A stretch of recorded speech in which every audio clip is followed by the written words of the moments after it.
I don't know why everybody want to be a hoe right now, but it's a thing. It's a thing to the point where women be feeling like something is wrong with them if they don't go through a whole season. What people are not telling you about the whole season, the fast life, finessing lifestyle, is this.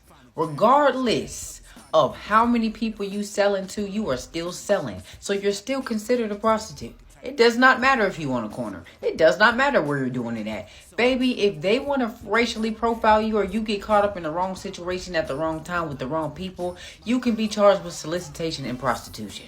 They added some Instagram models in the game, changed up the name and how you sell, and now it is a thing. Everybody's a hoe. Quick story time. I was at a point in my life where I was tired of being tired. I was tired of working the hard way, and I'm going on Instagram and I'm seeing everybody finessing and getting it easy, doing half of the things that I was doing. I was irritated. I was tired. So I'm like, let me get in on this finessing lifestyle, because in my mind, I'm already going to sleep with somebody. I'm already going to do something. So why not get paid for it? So listen, I wasn't just soliciting and trying to sell myself. I was finessing. I was getting money from dudes. I was doing this and doing that. Wasn't sleeping with all of them. Selling some of them wet dreams and wasn't doing nothing at all. But I was getting it the fast way. One day I got into this desperate situation, because what people don't tell you is the tricks get tired.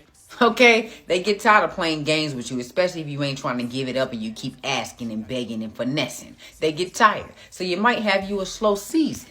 So I got into a desperate situation, and I had to go through my roster of who I didn't really want, but it was like, I was desperate. So I hit up this one dude. He set up the place, the time, all that, got the liquor, and we met up. Quick intermission. Desperation will lead you to dark places. So know that you have all that you need, and you do not got to sell yourself for nothing. So at this point in time in my life, I was very insecure. So lights on meant you was not getting no play. You can crack the bathroom door, you can see a little toe, but all you need to do is feel me. You don't need to see nothing. He agreed. So we did what we did.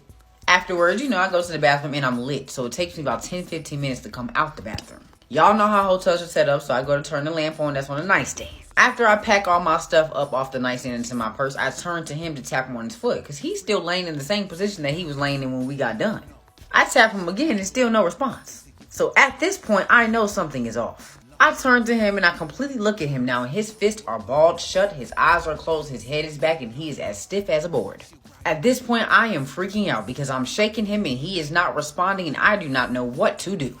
Check out part 2 for the rest, because I'm running out of time.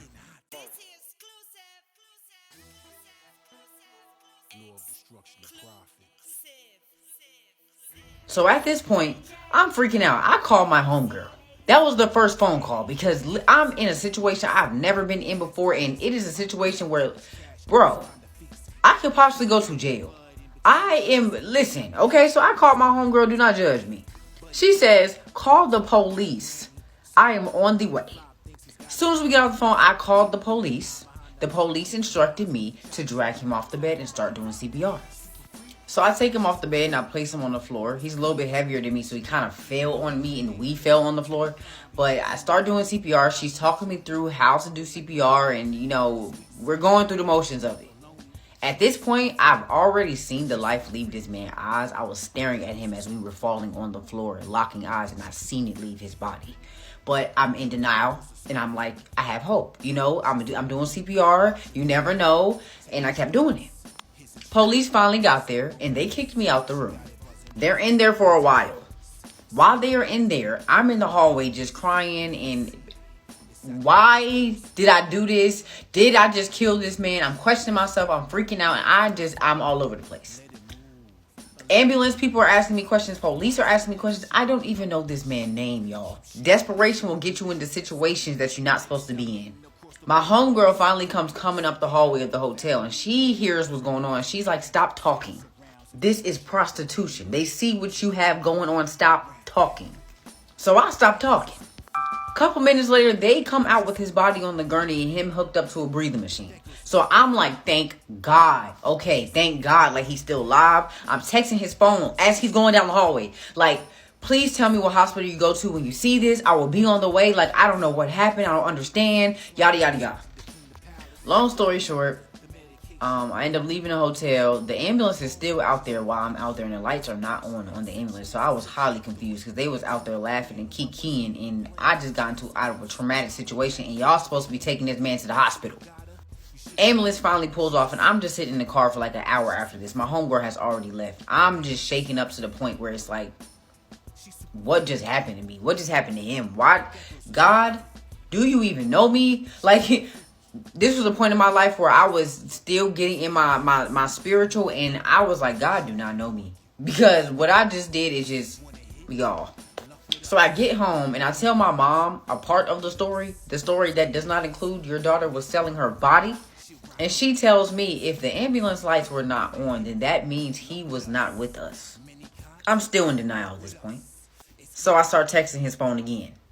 Then I get a phone call. And in this phone call, it's a woman basically informing me that he has passed away. Who am I to him, and that she can't give me no more information. Part 3.